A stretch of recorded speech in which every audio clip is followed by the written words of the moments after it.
Aku tidak suka tatkala engkau terlalu mengagungkan dan memuliakan Muhammad, karena Nabi Muhammad adalah bukan seorang Tuhan yang wajib kita muliakan dan kita agungkan. Dipotong lidahnya.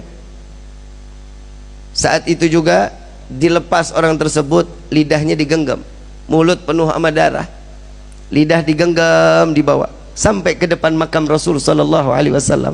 Di dalam hati beliau mengatakan, ya Rasulullah, maafkan saya, bukan saya enggak mau salawat lagi kepadamu, tapi lidah saya saat ini sudah ada di tangan saya tidak lagi dapat menyanjung dan memuliakanmu dengan lidah yang sempurna. Saking sakitnya, darah yang begitu banyak, beliau pingsan. Di dalam pingsannya, beliau didatangi sesosok manusia yang tatkala beliau mengatakan, wahai hamba Allah, wahai hamba Allah, ketahuilah aku Muhammad yang saat ini datang menjengukmu.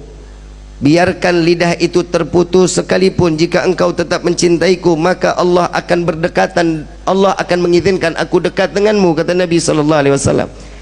Namun si hamba Allah ini mengatakan, ya Rasulullah, tapi aku ingin bersolawat dengan fasihnya, dengan kegembiraan, dengan lisan yang penuh dengan kesempurnaan. Maka lidah tersebut diambil oleh Rasul sallallahu alaihi wasallam, dimasukkan ke dalam mulut. Di dalam mimpinya, tatkala terbangun dari tidurnya, lidahnya udah nyambung lagi. Di dalam mimpi Nabi memberikan manfaat kepada orang para pecinta Rasul sallallahu alaihi wasallam, sehingga seterusnya beliau terus dapat bersolawat kepada Nabi Muhammad sallallahu alaihi wasallam. Begitu tahun berikutnya beliau ziarah ke makam Nabi, tatkala beliau datang sedang membaca maulid, ada seorang anak muda yang datang kepadanya, Tuan, saya ingin ngundang makan Tuan, sekiranya Tuan sudi untuk ikut dan saya menjamu Tuan. Marhaba, ahlan wa sahlan. Enggak ada sedikit kesu'dhanan. Lalu dibawalah oleh anak muda tersebut lewat gang yang sama, lewat jalan yang sama, ingin masuk ke dalam rumah yang sama.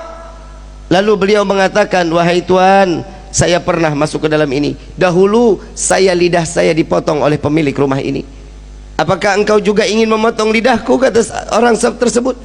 Tidak, wahai hamba Allah, aku mengajakmu untuk mencicipi dari rezeki yang apa ada di saat ini. Beliau masuk ke dalam rumah. Tatkala makanan sudah disediakan, makannya sudah selesai, dikeluarkan kandang yang begitu besar, hadirin. Kandang begitu besar, begitu dilihat di dalam ada monyet yang gedenya luar biasa. Lalu ditanya, ini apa ini? Tuan, ingat dahulu engkau bilang engkau pernah dipotong lisanmu, engkau pernah dipotong lidahmu oleh ayahku. Dia adalah ayahku yang Allah kutuk menjadi kerak yang besar. Maka wahai Tuan, maafkan ayahku, biarkan dia kembali dalam keadaan wujud yang sempurna. Maka hamba Allah ini mengangkat kedua belah tangan, ya Allah, aku maafkan orang tersebut yang telah membenciku dan membenci Nabi Muhammad SAW. Maka Allah rubah beliau dalam keadaan sempurna manusia tersebut.